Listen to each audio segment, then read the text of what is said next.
সূরাতুন নূরে আয়াত নাজিল হয়েছে, সূরাতুল আহজাবে আয়াত নাজিল হয়েছে। একটা বিধান সম্পর্কে কিন্তু আমরা অনেক ভাই গাফেল, অনেক মা বোন গাফেল। ওই বিধানের একটি আয়াত আমি আপনাদের সামনে পাঠ করেছি। ওই বিধানটা হলো আল হিজাব। বিধানটার নাম কি বলেন? হিজাব। হিজাব মানে হলো পর্দা।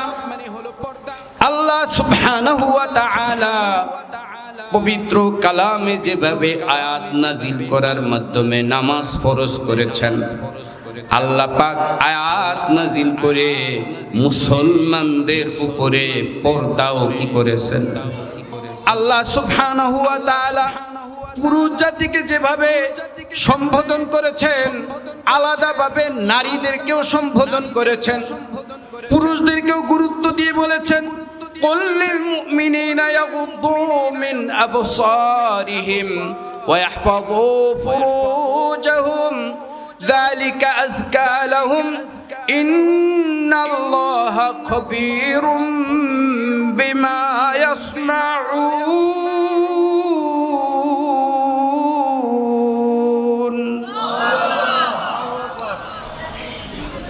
নবী আপনি মুমিন পুরুষদেরকে বলেন তারা যাতে তাদের নজরকে অবনত রাখে।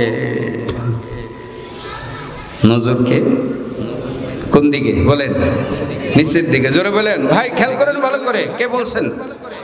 আল্লাহ নবীকে বলছেন যে আপনি মুমিন পুরুষদেরকে প্রথমে বলেন, এই পুরুষরা রাস্তাঘাটে চলতে গেলে অনেক ফিতনা ফাসাদ হবে, তোমার সামনে ভালো মন্দ অনেক কিছু আসবে। আমি তোমার চোখ দিয়েছি, এই চোখ আল্লাহর নেয়ামত না? বলেন কার নেয়ামত? وأرجو ثوابا بامتداح محمدا وأرجو ثوابا بامتداح محمدا وما كل مثن في الزمان يثاب بلغ العلا بكماله كشف الدجى بجماله حسنت جميع خصاله صلوا عليه وآله। সূরাতুল বাকারা তৃতীয় পারার দ্বিতীয় পৃষ্ঠা। আল্লাহ বলেন, আল্লাহু ওয়ালিয়ুল্লাযীনা আমানু, আল্লাহু ওয়ালিয়ুল্লাযীনা আমানু। আল্লাহ সুবহানাহু ওয়া তাআলা ঈমানদারদের বন্ধু। সুবহানাল্লাহ। ইখরিজুহুম মিনাজ যুলুমাতি ইলান নূর।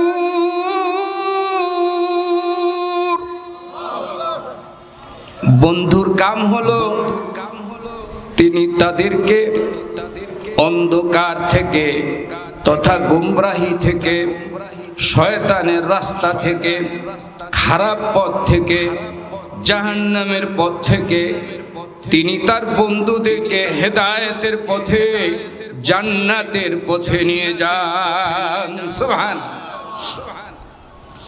আমার ভাইরা, এখন আমরা সকলে জান্নাতের বাগানে, জান্নাতের পথে আছি।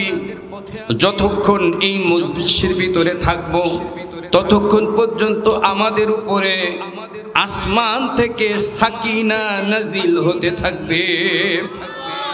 হাফাতুমুল মালাইকা, চতুর্দিক থেকে ততক্ষণ পর্যন্ত ফেরেশতারা আমাদেরকে বেষ্টনী দিয়ে রাখবে। আল্লাহু আকবার। কোটি কোটি ফেরেশতা এই মজলিসের চতুর্দিকে দাঁড়িয়ে গিয়েছে। এই মজলিসে যারা উপস্থিত হয়েছে তাদের সম্পর্কে আল্লাহর সামনে একটা সুন্দর রিপোর্ট উপস্থাপন করবে। ফেরেশতা কি পরিমাণ ফেরেশতা আছে আমি আপনাদেরকে শুধু বলতে পারবো, দেখাতে পারবো না। আমার নবীজিও বলেছেন, কিন্তু নবীজি নিজে নিজে দেখেছেন, কিন্তু সাহাবীদেরকে দেখাতে পারেন নাই। আল্লাহ পাক তো ফেরেশতাগণকে তৈরি করে রেখেছেন নূর দিয়া, আলো দিয়া তৈরি করেছেন। এই যে আলো, লাইটের আলোতে আমরা অনেক কাজ করি, কিন্তু আলো দিয়ে আমরা কিছু বানাইতে পারি? আলো দিয়ে কিছু বানাইতে পারি না। আগুন দিয়ে, আগুনের সাহায্যে অনেক কিছু আমরা খানা পিনা পাকাই, কিন্তু আগুন দিয়ে আমরা কিছু বানাইতে বলেন পারি না। আল্লাহ পাক পারে কিনা? জিনদেরকে কি দিয়া বানাইছে? জোরে কর না, আরো জোরে বলেন। আর ফেরেশতাদেরকে বানাইছেন কি দিয়া? আলো দিয়া। আল্লাহু আকবার। জিনদেরকে বানাইছেন নার দিয়া, আর ফেরেশতাগণকে বানাইছেন আল্লাহ রাব্বুল আলামিন নূর দিয়ে। কি দিয়া? নূর। বলেন না, কি দিয়া? নূর দিয়ে। আর ইনসান মানুষকে বানাইছেন আল্লাহ কি দ্বারা? বলেন, আরো জোরে বলেন। মিনহা খালাকনাকুম ওয়া ফিহা নুঈদুকুম ওয়া মিনহা নুখরিজুকুম তারাতান উখরা। আবার বলেন, মিনহা খালাকনাকুম ওয়া ফিহা নুঈদুকুম ওয়া মিনহা নুখরিজুকুম তারাতান উখরা। এর দ্বারাই আমি তোমাদেরকে বানিয়েছি। কি দিয়া? ওয়া ফিহা নুঈদুকুম। আবার এই মাটির মধ্যে তোমাদেরকে আমি নিয়ে আসবো। ঠিক কিনা? আমাদের প্রিন্সিপাল সাহেবের বাবা এখন কোথায়? মাটির মধ্যে। ঠিক কিনা? আল্লাহু আকবার। ওয়া মিনহা নুখরিজুকুম তারাতান উখরা। আবার এই মাটি থেকে তোমাদের সবাইকে আমি বের করব।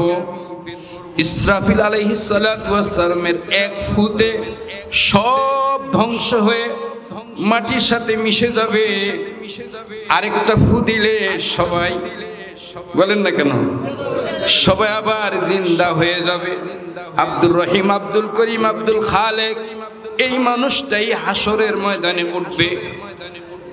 মায়ের গর্ভ থেকেও দুনিয়াতে আসছে, হাসরের ময়দানে উঠবে। মায়ের গর্ভ থেকে দুনিয়াতে যখন আসছে, তখন যেরকম পোশাকবিহীন ছিল, খতনাবিহীন ছিল, হাসরের ময়দানেও এই বান্দা বান্দি পোশাক ছাড়া, বিবস্ত্র অবস্থায়, খতনাবিহীন অবস্থায় হাসরের ময়দানে আদম থেকে শুরু করে শেষ মানুষটা পর্যন্ত সবাই দাঁড়িয়ে যাবে। ইয়াউমা ইয়াকুমুন নাসু লিরাব্বিল আলামিন। রব্বুল আলামিনের জন্য সব কয়টা মানুষ হাসরের ময়দানে যখন দাঁড়াবে, সবার মুখে একটাই শব্দ থাকবে, নফসি নফসি, আল্লাহুম্মা নফসি। আল্লাহ আমাকে আপনি রক্ষা করেন, আর সহ্য করতে পারি না। হাসরের ময়দানে সব কয়টি মানুষের যখন একই আওয়াজ, তখন হাসরের এক কর্নার থেকে, একটা পয়েন্ট থেকে একটা ভিন্ন আওয়াজ শোনা যাবে। এই ভিন্ন আওয়াজটা কি? একজনে শুধু আওয়াজ দিবে, রব্বি হাবলি উম্মতি উম্মতি। বলেন সবাই, উম্মতি উম্মতি। বলতে পারেন ওই মানুষটা কে? সবাই সবাই জোরে বলেন। আমাদের নবী, আপনাদের নবী, আমাদের সবার নবী হযরত মুহাম্মদ মুস্তাফা সাল্লাল্লাহু আলাইহি ওয়াসাল্লাম। বাবাজিরা, আমরা সুস্থ অবস্থায় ময়দানে, কিন্তু ভোলা হসপিটাল, এই যে যুগের গোল হসপিটাল, যে হসপিটালে রোগী আসেনি, মাসে মাসে পড়ে আছে এমন রোগী আসেনি। ঢাকা মেডিকেলে রোগী আসেনি, হাত নাই পা নাই রোগী আছে। আল্লাহ, আল্লাহ পাকের কত দয়া। আল্লাহ পাক ওই হাসপাতালের বেডে আমাকে আপনাকে রোগী বানায়া শোয়া রাখতে পারতেন কিনা? কিন্তু আল্লাহ পাক সুস্থ অবস্থায় এই বেহেশতের মজলিস আছে এনেছেন। শুকরিয়া তান আমরা আরেকবার সবাই জোরে সোরে পড়ে নেই। হয় নাই? আরো জোরে বলেন। খুশি না নারাজ? আরো জোরে বলেন, খুশি না নারাজ? আমার ভাইরা, আমি একটা বিষয় নিয়ে আলোচনা করব। আজ আপনারা যারা এখানে উপস্থিত হয়েছেন, সবার মাঝে আল্লাহর মেহেরবানিতে, আল্লাহ সুবহানাহু ওয়া তাআলার নির্দেশনা, মুসলমানের জন্য সবচেয়ে বড় আমল যে নামাজ, এই নামাজ আমাদের মুসলমানদের মাঝে আছে না নাই? সংখ্যায় কম থাকলেও নামাজি আছে না নাই? বিশেষ করে এই মজলিসের সবাই আল্লাহর মেহেরবানিতে নামাজি। আড়াল থেকে যে সকল মা বোনরা ওয়াজ শুনতেছেন, তারাও কিন্তু আল্লাহর মেহেরবানিতে নামাজি। মাহে রমজানে রোজা আসলেও আমরা আল্লাহর মেহেরবানিতে রোজা রাখি। আমার মা বোনরাও রোজা রাখে। মুসলমানদের মাঝে নামাজের চর্চা আছে, রোজার চর্চা আছে। যাদের হজ করার মতো সামর্থ্য আছে, তারা হজেও যাচ্ছেন, উমরাতেও যাচ্ছেন, আছে না নাই? যাকাতও আদায় করার মতো মোটামুটি মুসলমানের সংখ্যা ভালোই আছে। আমার ভাইয়েরা, তো আল্লাহ পাকের আরেকটা যে বিধান, সূরাতুন নূরে আয়াত নাজিল হয়েছে, সূরাতুল আহজাবে আয়াত নাজিল হয়েছে।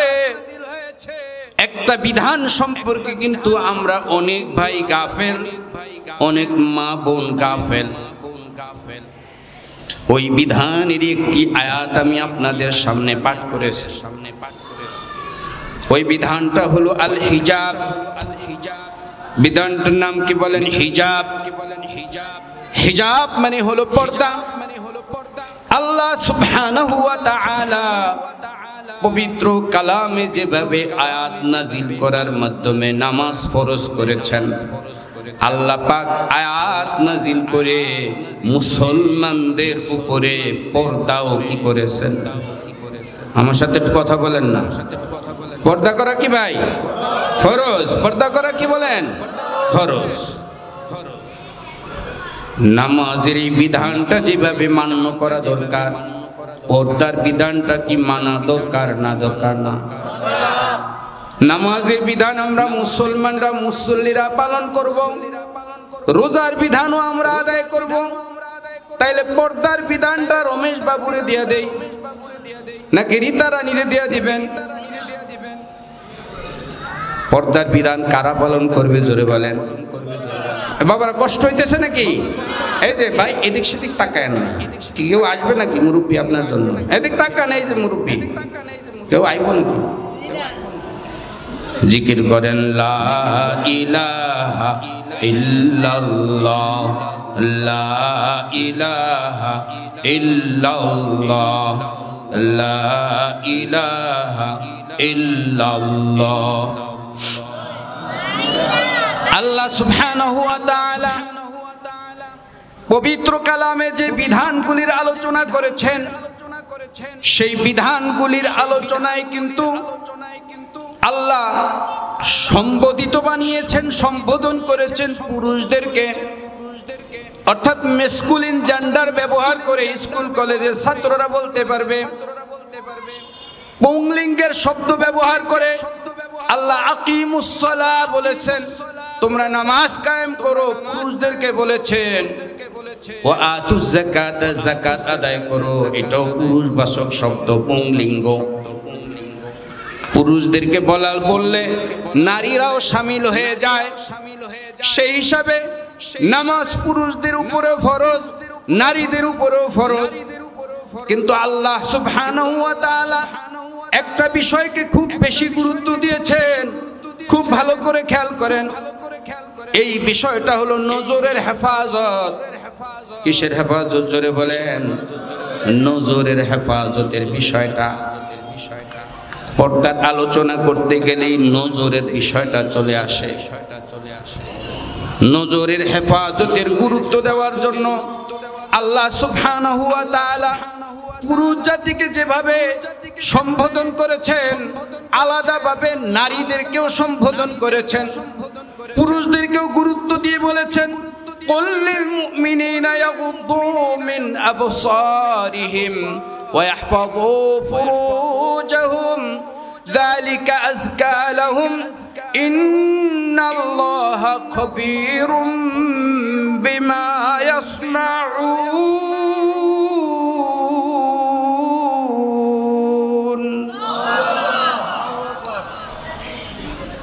নবী আপনি মুমিন পুরুষদেরকে বলেন তারা যাতে তাদের নজরকে অবনত রাখে। নজরকে কোন দিকে বলেন?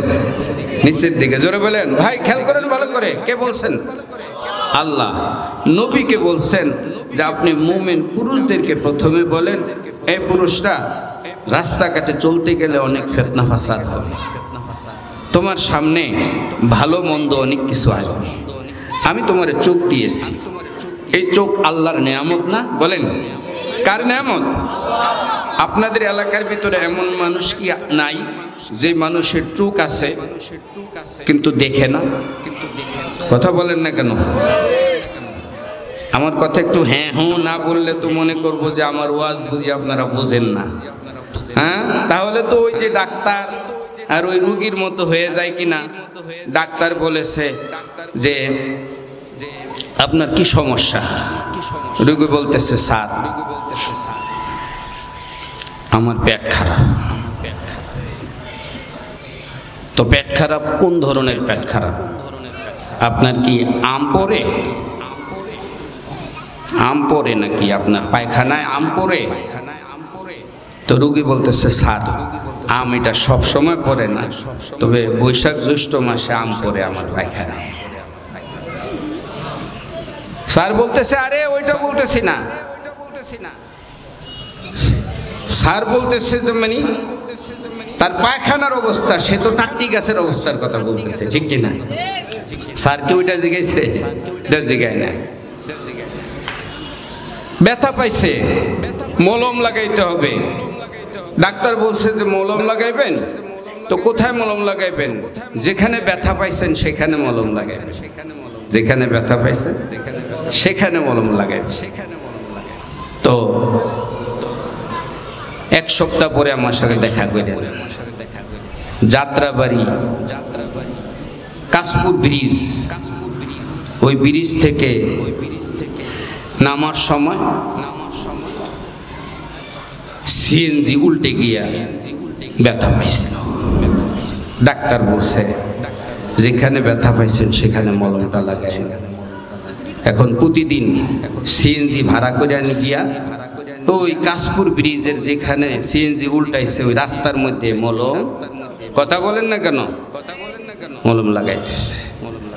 এক সপ্তাহ পরে এসে ডাক্তারকে বলতেছে স্যার বেয়াদবি মাফ করেন, আমার তো একটু উপকার হয়নি, মলম ঠিক মতো লাগাইছেন।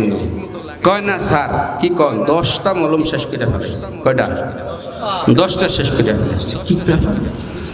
10টা তো 7 দিনে শেষ হওয়ার কথা না, একটাই তো শেষ হইব না। আসলে মলম আপনি কই লাগাইছেন দেখি? কয় স্যার এটা দেখাইতে হইলে তো আপনি আমার সাথে যাইতে হইব, আপনি আমার সাথে যাইতে হইব, সিএনজি ভাড়া করি স্যার। কয় এটা কি কও আবার? তাই ডাক্তার কি রুগীর কথা, রুগী কি ডাক্তারের কথা বুঝছে ভালো করে? আমার ভাইরা আমার সাথে একটু হ্যাঁ হো না বললে তো মনে করবো যে আপনারা বুঝেন না। একটু হ্যাঁ হো বলতে রাজি আছেন ইনশাআল্লাহ? আল্লাহ সুবহানাহু ওয়া তাআলা মেহেরবানি করে আমাদেরকে দুইটা চক্ষু দান করেছেন। খেয়াল করেন আমার বাবাজিরা, পর্দার আড়ালের মা বোনরা খেয়াল করেন, এই দুইটা চোখ বানায়া আল্লাহ সুবহানাহু ওয়া তাআলা চোখের উপর দিক থেকে একটা শাটার দান করেছেন আর নিচের দিক থেকে আরেকটা শাটার দিয়ে দিছে। আমাদের রতনপুর বাজারে যে সকল দোকানে শাটার ফিট করা, শাটার কয়টা? একটা। এটা উপর থেকে নিচের দিকে টান দিয়ে নামায় দিতে হয়, ঠিক কিনা? আবার সকালবেলা ধাক্কা দিয়ে উঠায় দিতে হয়, এরকম না? কিন্তু আমার মালিক আমার আপনার চোখের মাঝে শাটার দিয়েছে কয়টা? আরো করেন কয়টা? এই শাটার কি হাত দিয়ে ধাক্কা দেওয়া লাগেনি? হাত দিয়া ধাক্কা দেওয়া লাগবে না, শুধু মন চাইলেই শাটার দুইটা ফেলে দিতে পারেন, ঠিক কিনা? একটা উপর দিক থেকে আর একটা নিচ দিয়া। আল্লাহু আকবার। আল্লাহ পাক এই চোখ নামক নিয়ামত দান করেছেন। মা বাবার চেহারার দিকে যদি কোনো ব্যক্তি মোহাব্বত, ভালোবাসা আর শ্রদ্ধার নজরে তাকায়, আল্লাহ পাক তার আমলনামায় একটি কবুল হজ দিয়ে দেন। কবুল হজের সওয়াব লেখা হয়। সাহাবী প্রশ্ন করেন, হুজুর ওয়াইন নাযারা ইলাইহিমা ফিল ইয়াউমি মিআতা মাররা, 100 বার যদি বাবা মার দিকে তাকায় তাহলে 100টা হজের সওয়াব পাবে নাকি? বলে হ্যাঁ। আল্লাহু আকবার। 100 বার তাকাইলে 100টা সওয়াব পাবে। ভালো জিনিসের দিকে তাকাইলে যেভাবে সওয়াব, মন্দ আর নিষিদ্ধ বেগানা নারী অথবা বেগানা পুরুষের দিকে তাকাইলেও গুনাহ হবে, ঠিক কিনা? মন্দভাবে টেলিভিশনের পর্দার দিকে তাকাইলে কি হবে বলেন? গুনাহ হবে। মন্দভাবে যদি মোবাইলের স্ক্রিনের দিকেও তাকায় কি হবে বলেন? গুনাহ হবে।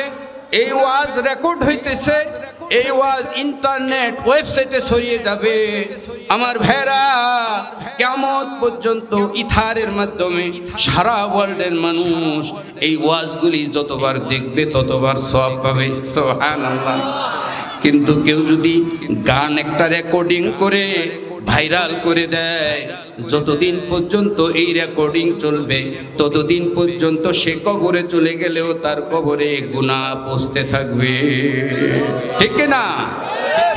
আমার ভাইরা, আল্লাহ সুবহানাহু ওয়া তাআলা পুরুষদেরকে বলতে বলেছেন, ও নবী আপনি পুরুষদেরকে বলেন তোমরা তোমাদের নজরের হেফাজত করো, আর তোমরা তোমাদের প্রাইভেট পার্ট, বিশেষ অঙ্গের হেফাজত করো।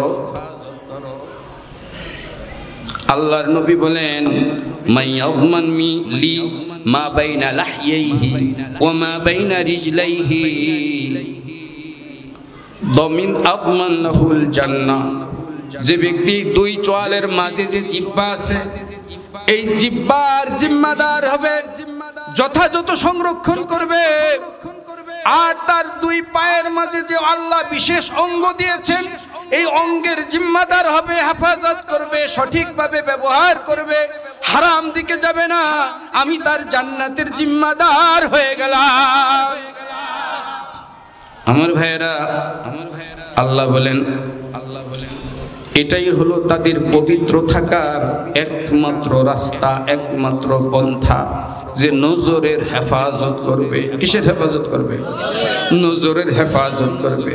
এবার 31 নম্বর আয়াতে আল্লাহ নবীকে বলতেছেন, ওয়াকুল লিল মুমিনাত, ও নবী এতক্ষণ তো পুরুষদেরকে বলেছেন, এবার নারীদেরকে বলেন, ইয়াগুদুদনা মিন আবসারিহিন,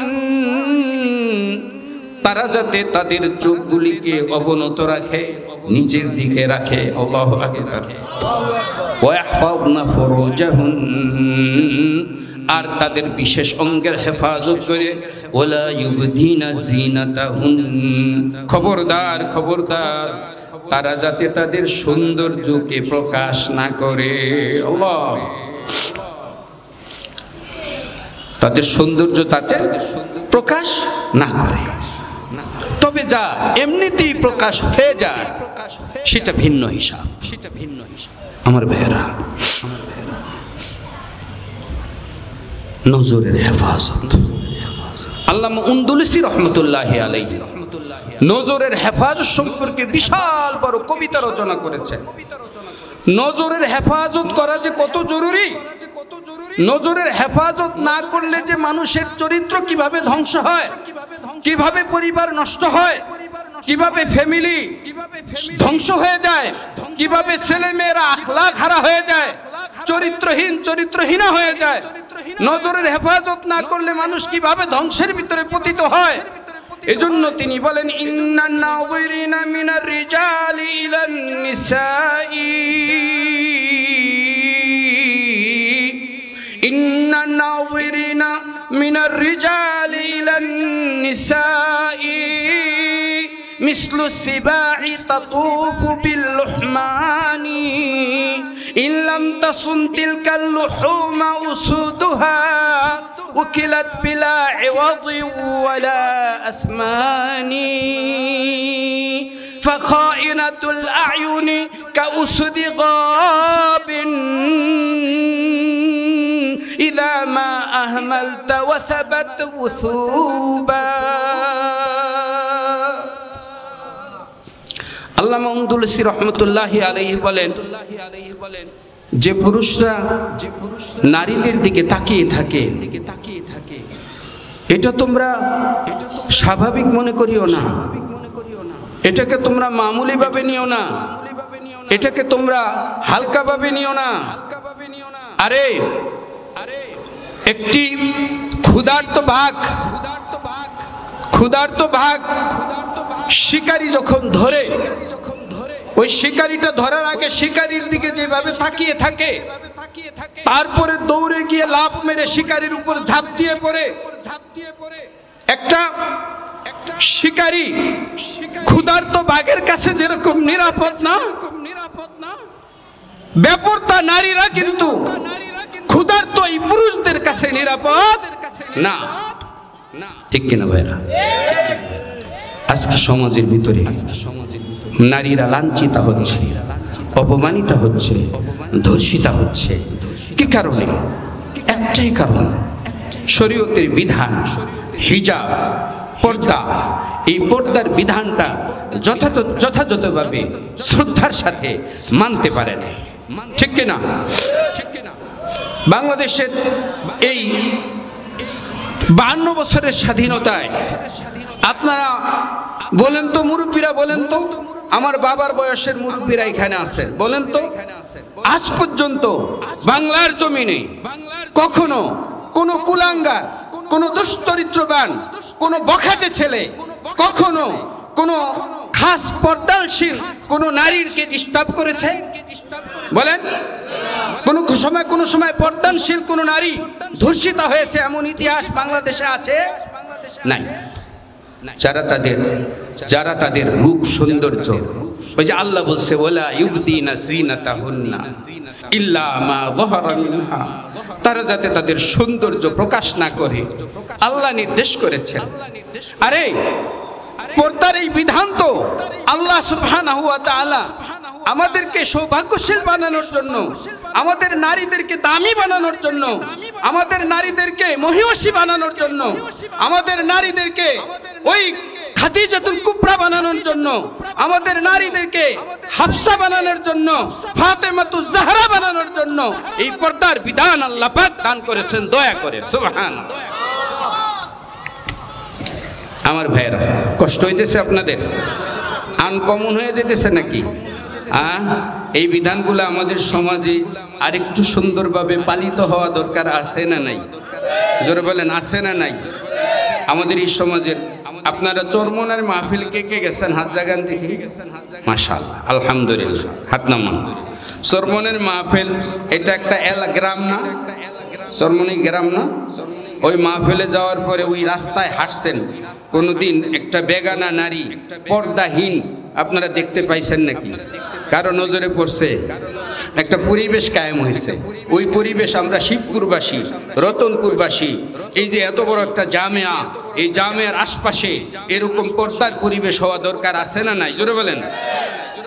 এই পর্দার পরিবেশ যদি জামিয়ার আশপাশে হয়ে যায় তাহলে এখানে আর ইফটিজিং হবে না। কি হবে না বলেন? ইফটিজিং মানে কি হলো? ইফটিজিং মানে হলো ওই বখাটেরা আমাদের মেয়েদেরকে রাস্তাঘাটে টিটকারি করা, ডিস্টার্ব করা, শীষ তোলা অথবা সেখানে চিৎ করে ওঠা, তাদেরকে ডিস্টার্ব করা, এটা হলো ইফটিজিং। ঠিক কিনা? ইফটিজিং এর বিরুদ্ধে আমাদের বাংলাদেশ সরকার সোচ্চার, 6 মাসের জেল। কিন্তু সরকার জানে না ইফটিজিং বন্ধ করার রাস্তা কোনটা, এটা সরকারের জানা উচিত। আলেম ওলামাদের কাছ থেকে পরামর্শ নেওয়া দরকার যে ইফটিজিং কিভাবে বন্ধ হবে।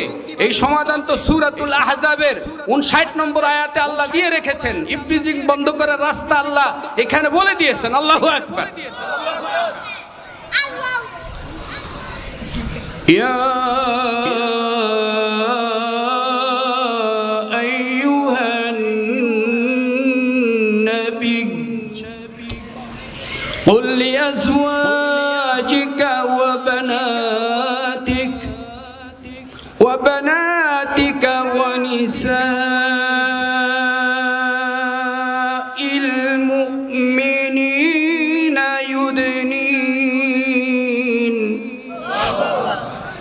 يدنين عليهن من جلابيبهن ذلك أدنى أن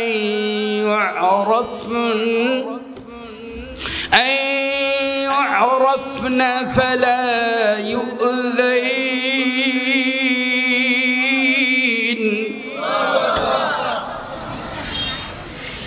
আয়াতের অর্থ এবং মর্মটা একটু খেয়াল করুন তো। আল্লাহ সুবহানাহু ওয়া তাআলা তার নবীকে বলতেছেন, হে নবী আপনি বলেন। কাদেরকে বলবেন? আপনার স্ত্রীদেরকে বলেন। সুবহানাল্লাহ, খেয়াল করেন, আপনার স্ত্রীদেরকে বলেন তো, আর আপনার মেয়েদেরকে বলেন। সুবহানাল্লাহ।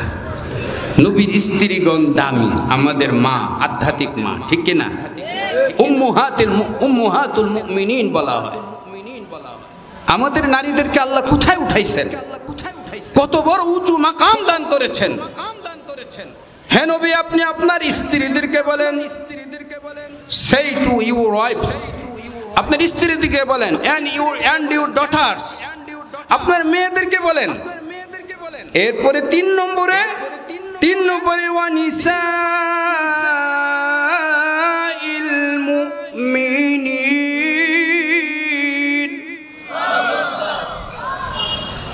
মুমিনদের স্ত্রীদেরকে বলেন। আল্লাহু আকবার।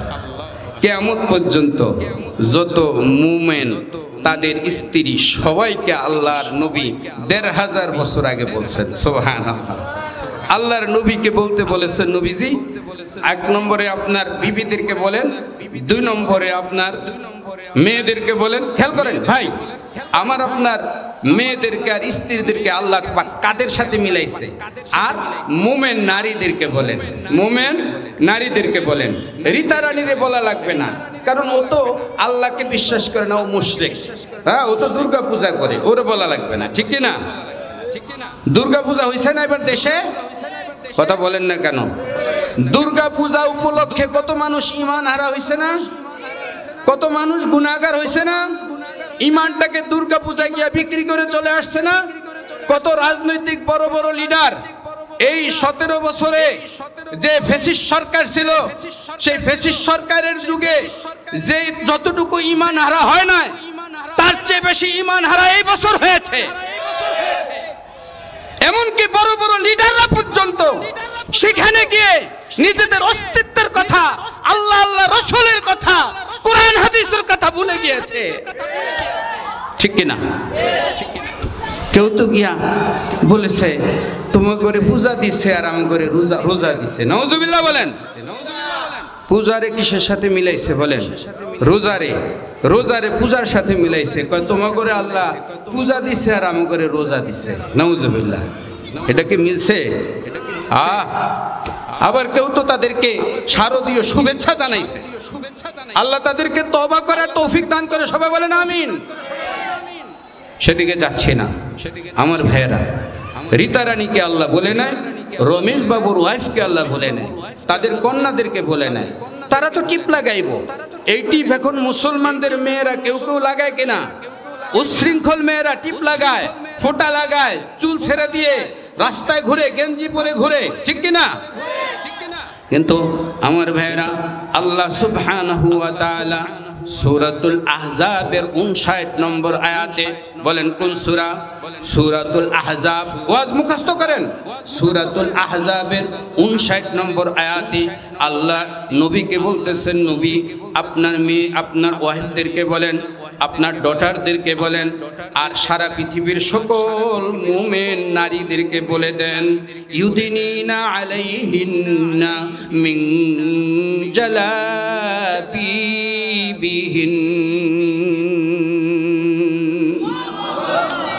তাদের তো কাজ ঘরের ভিতরেই থাকা, ঘরের বাইরে যদি কখনো বের হতে হয় তাহলে তারা যাতে একটি চাদর দিয়ে তাদের আপাদমস্তক ঢেকে দিয়ে বের হয়। আল্লাহু আকবার।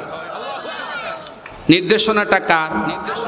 আরো জোরে বলেন, এই ফরমানটা কার? আমার নারীর মা বোনরা যারা পর্দার আড়ালে আছেন, পর্দার আড়ালেই আপনাদেরকে শোভা পায়। যদি বাইরে কখনো হসপিটালে যাওয়া লাগে অথবা কোনো আত্মীয়র বাড়িতে যাওয়া লাগে, তাহলে সুন্দর করে একটা কালো মোটা ঢোলা ডালা পর্দা হয় এমন একটা বোরকা পরবেন, একটা নেকাব লাগাইবেন, হাত মোজা ব্যবহার করবেন, পা মোজা ব্যবহার করবেন। হযরত আব্দুল্লাহ ইবনে আব্বাস রঈসুল মুফাসসিরিন, আব্দুল্লাহ ইবনে আব্বাস খুব সুন্দর ব্যাখ্যা দিয়েছেন। এই আয়াত যখন নাজিল হয়, হযরত আব্দুল্লাহ ইবনে আব্বাস এই আয়াতের ব্যাখ্যা এসে বলেন, আমারাল্লাহু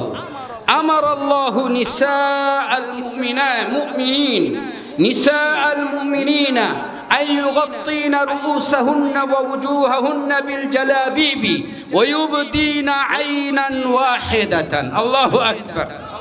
তাফসিরে ইবনে কাসির 6 নম্বর খণ্ড 482 নম্বর পৃষ্ঠা, তাফসিরে বাগাবী 6 নম্বর খণ্ড 376 পৃষ্ঠা এবং তাফসিরে আল বাহরুল মাজিদ 5 নম্বর খণ্ড 115 পৃষ্ঠায় হযরত আব্দুল্লাহ ইবনে আব্বাসের এই তাফসিরটা এনেছে যে আল্লাহ পাক মুমিন নারীদেরকে আদেশ করেছেন, ঘরের বাইরে যদি বের হওয়ার প্রয়োজন হয় তাহলে তারা তাদের মাথা ঢেকে ফেলবে, তারা তাদের চেহারা ঢেকে ফেলবে জিলবাব দ্বারা, পর্দার দ্বারা, শুধুমাত্র একটা চোখ খোলা রাখবে। আল্লাহু আকবার। কয়টা চোখ খোলা রাখবে? একটা চোখ। যদিও বর্তমানে উলামায়ে কেরাম 2 চোখই খোলা রাখার পারমিশন দিয়েছেন। তাহলে আয়াত নাজিল করেছেন কি? কার উপর নাজিল করেছেন? আমাদের নবী মুহাম্মদের উপর নাজিল করে প্রথমে নবীর বিবিদেরকে বলেছেন পর্দাটা করার জন্য, ঠিক কিনা? এরপরে নবী কন্যাদেরকে বলেছেন পর্দা করার জন্য, ঠিক কিনা? তারপরে রমেশ বাবুর ওয়াইফেরে বলছে, রীতা রানীরে বলছে, না বিল ক্লিনটনেরও বলছে, বুশেরে বলছে, হ্যাঁ কাউরে বলে নাই। আল্লাহ বলছে পরে মুমিন নারীদেরকে তাদের সাথে মিলাইয়া দিছে। সুবহানাল্লাহ। হে পৃথিবীর যত মুমিন বান্দা আছো, তোমাদের নারীরা ওই পর্দা করবে যেই পর্দা করেছে হযরতে খাদিজাতুল কুবরা, যেই পর্দা করেছে মা ফাতেমা, যেই পর্দা করেছে হাফসা, সেই পর্দা করবে তোমাদের নারীরা। সুবহানাল্লাহ। আমাদের মা বোনদেরকে ওই রকম পর্দা করানোর জন্য রাজি আছেন কে কে? হাত জাগান দেখি, হাত জাগা যাইতেছে। আল্লাহু আকবার। লা ইলাহা ইল্লাল্লাহ, লা ইলাহা ইল্লাল্লাহ, আলহামদুলিল্লাহ। বলেন সবাই, আলহামদুলিল্লাহ, আলহামদুলিল্লাহ, আলহামদুলিল্লাহ, আলহামদুলিল্লাহ, আলহামদুলিল্লাহ, আলহামদুলিল্লাহ।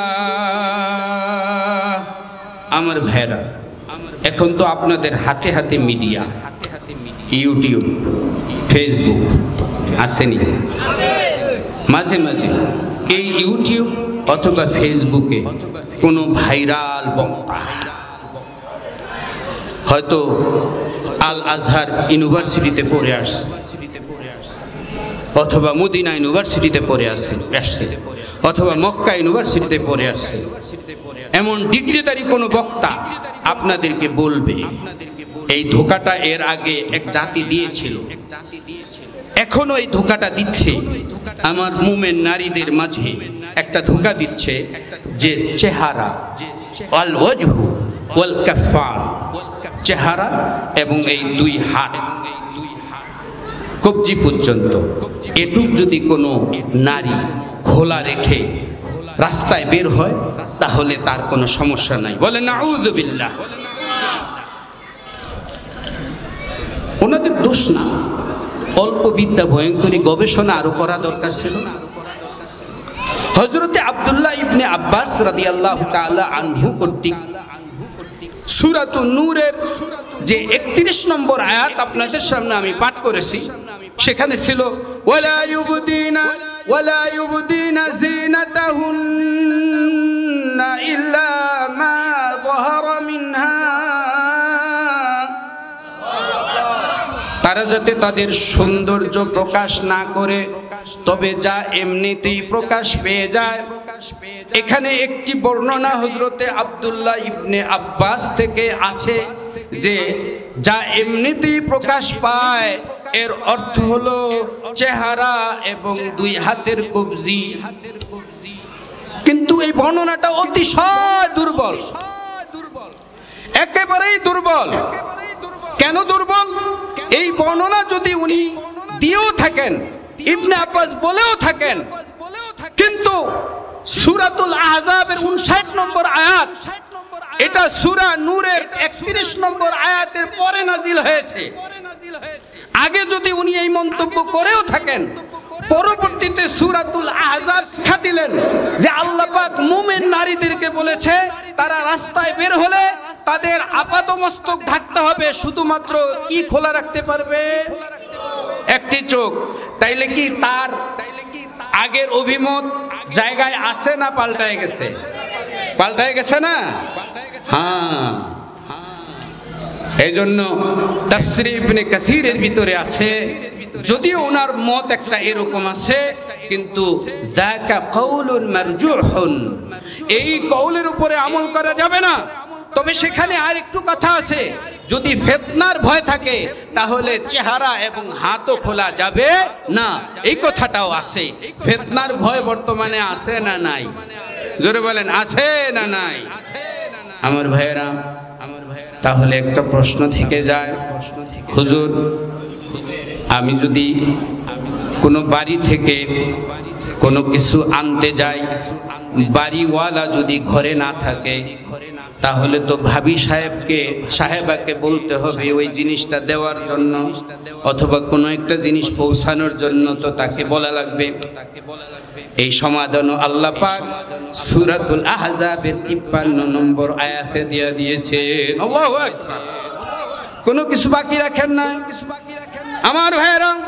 আল্লাহ সুবহানাহু ওয়া তাআলা 53 নম্বর আয়াতে বলতেছেন, ওয়া ইযা সাআলতুমুহুন্না মাতাআন ফাসআলুহুন্না মিন ওয়ারাই হিজাব। আলহামদুলিল্লাহ বলেন সবাই। আমাদের আজকের মাহফিলের প্রধান আলোচক কুয়াকাটা হুজুর পৌঁছে গেছেন, বলেন আলহামদুলিল্লাহ। আল্লাহ পাক হযরতের হায়াতের মাঝে আর ইলমের মাঝে বরাকা দান করে, সবাই বলেন আমিন। এবার এদিকে তাকান, এদিকে তাকান, এবার এদিকে তাকান। আমরা শেষ করে দিব, অল্প করে সময় পরে আজান হয়ে যাবে ইনশাআল্লাহ। আমার ভাইয়েরা খুব ভালো করে খেয়াল করেন, আল্লাহ সুবহানাহু ওয়া তাআলা এই সমস্যার সমাধান কি হবে সেটাও বলে দিয়েছেন। আমাদের যদি কখনো পর্দানশীল কোনো নারীর কাছ থেকে কিছু চেয়ে আনতে হয় অথবা তার কাছে কিছু পৌঁছাতে হয়, তাহলে আল্লাহ বলেন কথা বলতে পারবা। ওয়াইদা সাআলতুমুহুন্না মাতাআন ফাসআলুহুন্না মিন ওয়ারাই হিজাব। যখন তাদের কাছ থেকে তোমাদের কিছু চেয়ে আনার প্রয়োজন, তো তোমরা পর্দার আড়াল থেকে চাও। সুবহানাল্লাহ, পর্দার আড়াল থেকে চাও। তাই পর্দার আড়াল থেকে চাই আনা যায় না, পর্দার নিচ দিয়ে আমার ভাবি সাহেবা যে জিনিসটা দরকার সেটা দিয়ে দিতে পারে কিনা? দিয়ে দিতে পারে কিনা? সমাধান আছে না নাই? তাইলে সকল সমস্যার সমাধান আল কোরআনে আছে না নাই? এই জন্য ডান বামে তাকাইবেন না, কারো কথায় ধোকা খাইবেন না। হযরত ইবনে আব্বাস রাদিয়াল্লাহু তাআলা আনহুর কওলে মারজুহ, যেই কওল থেকে তিনি ফিরে এসেছেন, সেই বক্তব্য, পুরানা কথা বক্তব্য গ্রহণ করে খবরদার কোন নারী, আপনি যখন রাস্তায় যাবেন তখন আপনি আপনার সৌন্দর্য প্রকাশ চেহারা খুলবেন না, এবং দুই হাতের কবজিও খুলবেন না। দুই হাতের কবজিতে কবজি পরিমাণ, কবজির উপর পরিমাণ হাত মোজা ব্যবহার করা দরকার আছে না নাই? খুব ভালো করে খেয়াল করেন, নবীজির যুগে আরব বিশ্বের নারীদের অভ্যাস ছিল, পর্দার আয়াত নাজিল হওয়ার পরে তারা সবাই পর্দা করতেন, এবং তারা পর্দার মাঝে হাত মোজাও ব্যবহার করতেন। খুব ভালো করে খেয়াল করেন, আল্লাহ নবী সাল্লাল্লাহু আলাইহি ওয়াসাল্লামকে যখন জিজ্ঞেস করা হলো, ইয়া রাসূলুল্লাহ, নারীদের ইহরাম অবস্থায় কি কি কাজ নিষিদ্ধ? নারীদের, আমরা যখন পুরুষরা ইহরাম বাঁধি তখন আমরা টুপি পরতে পারি না, পাগড়ি পরতে পারি না, জুব্বা পরতে পারি না, জানেন তো? জুব্বা পরতে পারি না, টুপি পরতে পারি না, পাগড়ি পরতে পারি না, মশা মাছি মারতে পারি না, আতর লাগাইতে পারি না, ইত্যাদি সাজসজ্জা গ্রহণ করতে পারি না। নারীদেরও কি এরকম কোনো বিধান আছে, পর্দার বিধান? তাদের কি কোনো আলাদা বিধান আছে যখন তারা হজ করতে যাবে, উমরা করতে যাবে, ইহরাম বাঁধবে? নবী করিম সাল্লাল্লাহু আলাইহি ওয়াসাল্লাম বলেন, নারীদের সব কয়টি বিধান ঠিক থাকবে, তবে দুইটা বিধানের মাঝে একটু পরিবর্তন আসবে।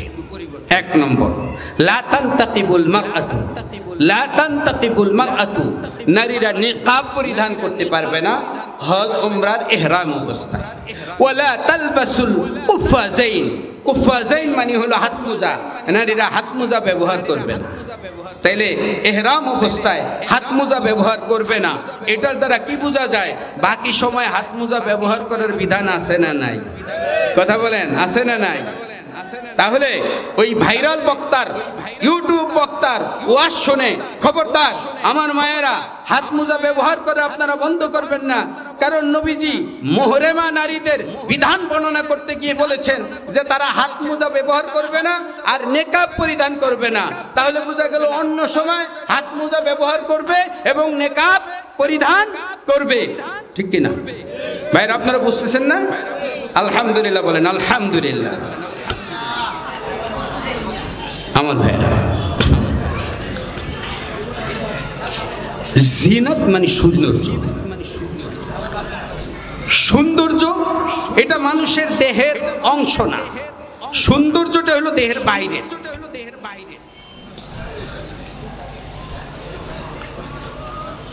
এর মাধ্যমেও তাফসীরে ইবনে কাসিরের ভিতরে লেখে যে হযরতে আব্দুল্লাহ ইবনে মাসউদ রাদিয়াল্লাহু তাআলা আনহু বলেছেন, ইল্লা মা যাহারা মিনহা, এর দ্বারা উদ্দেশ্য হইল যাহিরুস সিয়াব।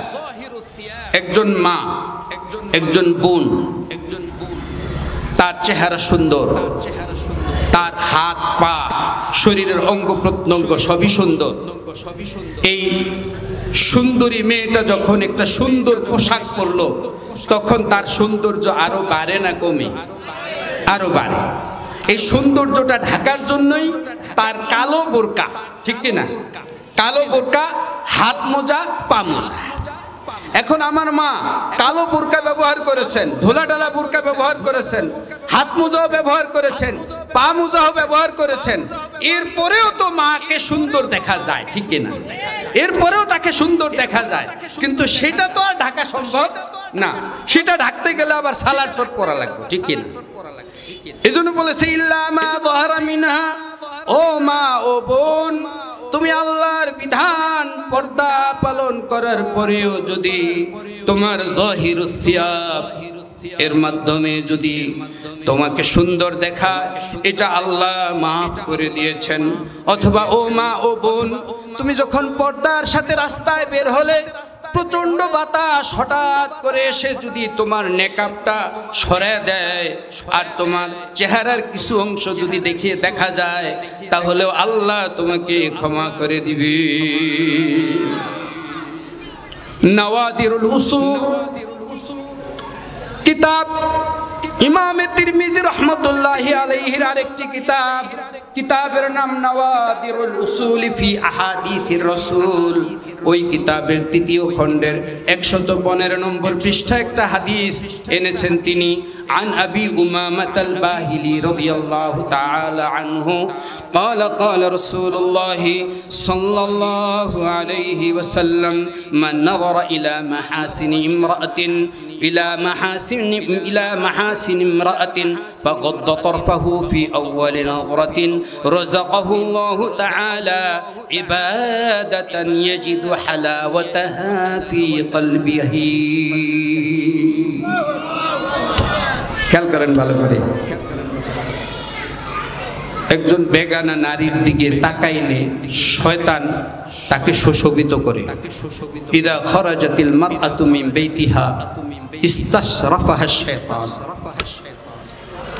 আপনার আমার চোখে ভালো লাগায়া দেয়, আকর্ষণ লাগে, তাকাইতে ভালো লাগে, লাগে না?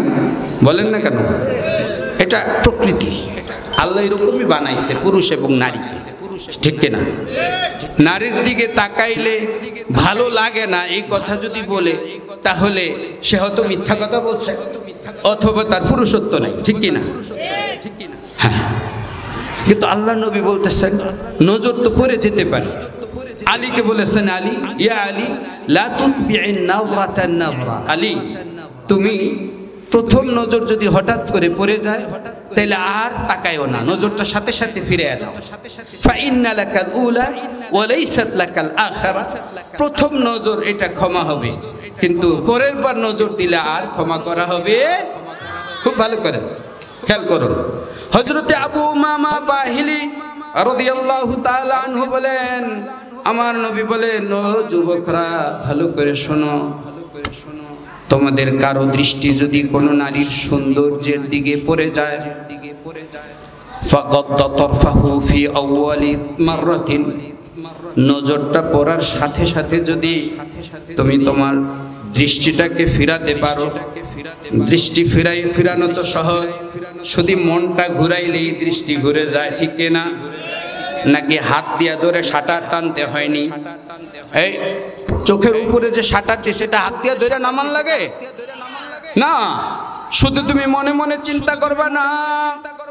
আল্লাহ পাক সূরা নূরের 30 নম্বর আয়াতে বলেছেন, ও মুমিন বান্দারা, দৃষ্টির সংরক্ষণ করো, দৃষ্টিকে অবনত রাখো। দৃষ্টি আল্লাহর নেয়ামত, চোখের দৃষ্টি শক্তি আল্লাহর নেয়ামত, এটাকে সংরক্ষণ করো, অবদমিত রাখো। সূরা নূরের কয় নম্বর আয়াত? 30 নম্বর আয়াতটা স্মরণ করবেন। যখনই সামনে কোনো খারাপ কিছু চলে আসে, আল্লাহর নবী বলেন, যদি সে তার দৃষ্টিটাকে সংযত করতে পারে, রাযাকাহুল্লাহু ইবাদাতান, আল্লাহ পাক তাকে এমন একটা ইবাদত তার অন্তরের মাঝে দান করবেন, ইয়াজিদু হালাওয়াতাহা ফি কলবিহি, যেই ইবাদতের স্বাদ সে তার অন্তরে সাথে সাথে পাইতে থাকবে।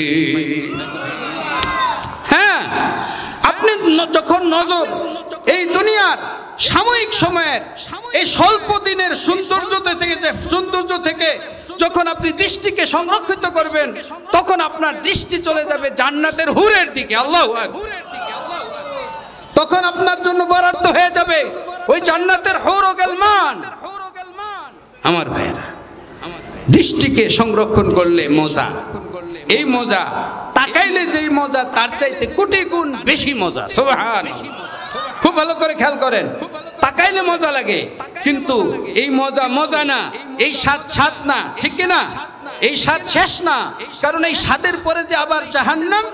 তাকনাল লাযাযাতু মিম্মান নালা সাফওয়াতাহা মিনাল হারামি ওয়া ইয়াবকাল ইসমু ওয়াল আরু তাবকা আওয়াকিবু সুইন ফি মাগাব্বাতিহা لا خير في لذة من بعدها النار لا خير في لذة من بعدها النار।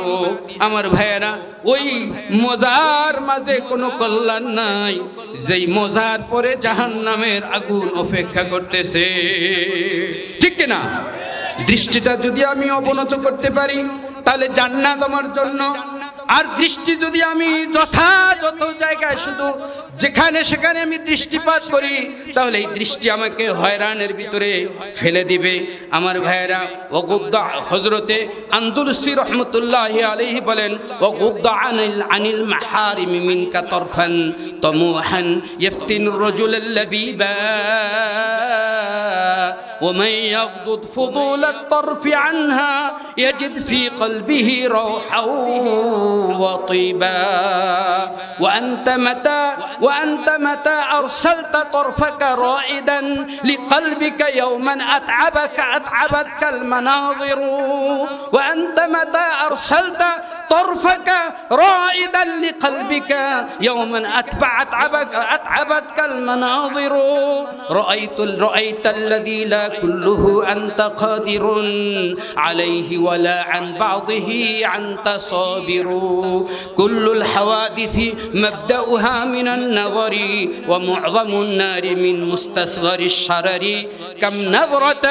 كم نظرة فعلت في قلب فاعلها فعل السهام بلا قوس ولا وتر এই নজর তোমাকে হয়রান করে ফেলবে, এই নজর তোমাকে পেরেশানির ভিতরে ফেলবে, এই নজর তোমার কলব নষ্ট করে দিবে, তোমার ঈমান নষ্ট করে দিবে, তোমার আখলাক নষ্ট করে দিবে, তোমার পরিবার নষ্ট করে দিবে, ঠিক না? এই নজর তোমাকে জাহান্নাম পর্যন্ত পৌঁছে দেবে। খবরদার, খবরদার, আল্লাহর নিয়ামত এই চোখকে যথাযথ ব্যবহার করো। আল্লাহ পাক একটি হাদিসে কুদসিতে বলেন, বান্দারে তুমি যদি সামনে হারাম কিছু আসলে এই চোখের এই পর্দাটাকে, এই দরজাটাকে বন্ধ করে দিতে পারো, আমি তোমার জন্য জাহান্নামের দরজা বন্ধ করে দিব। আমার আপনার জন্য জান্নাতের দরজা খোলা হয়ে যাবে যদি আমরা আমাদের এই নজরের যথাযথ হেফাজত করতে পারি। চেষ্টা করব তো ইনশাআল্লাহ। সব অভ্যাস তো আমাদের নাই, কিন্তু অভ্যাস করা লাগবে কি লাগবে না বলেন? আমাদের এই মজলিসে যারা আছেন তাদের মধ্যে কেউ কেউ হয়তো এক সময় বিড়ি সিগারেট টানছে, ঠিক কি না? এটা ছাড়ছেন না আলহামদুলিল্লাহ। চরমনে গিয়া ওয়াজ শুনে, এই যে আমাদের আজকে কুয়াকাটা হুজুর এসেছেন, হুজুরের বয়ান শুনবেন আপনারা ইনশাল্লাহ। এবং আপনারা আমাদের প্রিন্সিপাল সাহেবের ওয়াজ তো শুক্রবারে শুনেন, উনিও বক্তা বিভিন্ন জায়গায় ওয়াজ করে থাকেন আলহামদুলিল্লাহ। ওনার ছেলেরা হাফেজে কোরআন মাওলানা হয়েছে আলহামদুলিল্লাহ। ওনার ছেলেদেরকে আল্লাহ কবুল করুক। আমার ভাইরা, আমি যে কথাটা বলবো সেই কথাটা হলো, অভ্যাস সব কিছুর থাকে না, কিন্তু অভ্যাস জান্নাত লাভের জন্য আল্লাহর মহব্বতে অভ্যাস করা দরকার আছে না নাই? আমি যেই কথাগুলা বলেছি এই কথাগুলি কি আমাদের সমাজের ভিতরে দরকার আছে না নাই? আমাদের সমাজে পর্দার অভাব আছে না নাই? নামাজের অভাব নাই আল্লাহর রহমতে। নামাজি যেই পরিমাণ আছে, পর্দানশীল কি সেই পরিমাণ আছে? আপনারা যারা পাঁচ ওয়াক্ত নামাজি, দাড়িওয়ালা, টুপিওয়ালা, তাহাজ্জুদ গুজার, চরমনায় যান, পাগড়ি বেঁধে নামাজ পড়েন, কপালে দাগ পড়ে গেছে, আমরাও তো ঠিক মতো পর্দার অভ্যাস করতে কথা বলেন না কেন? তাইলে সেই অভ্যাসটা করা দরকার আছে না নাই? তাইলে এই যে মাদ্রাসা সিরাজুল উলুম, এই সিরাজুল উলুম মাদ্রাসার যে লাইট এবং আলো, এই আলো পুরা মহল্লার ভিতরে ছড়ানো দরকার আছে না নাই? এখানে কাল আল্লাহ কাল রাসূলের যে আমল হইতেছে, সেই আমলটা সারা জীবন কিয়ামত পর্যন্ত এখানে থাকা দরকার আছে না নাই? তাইলে এই মাদ্রাসার জন্য আমরা সবাই মন দিয়ে দোয়া করতে পারবো না ইনশাআল্লাহ?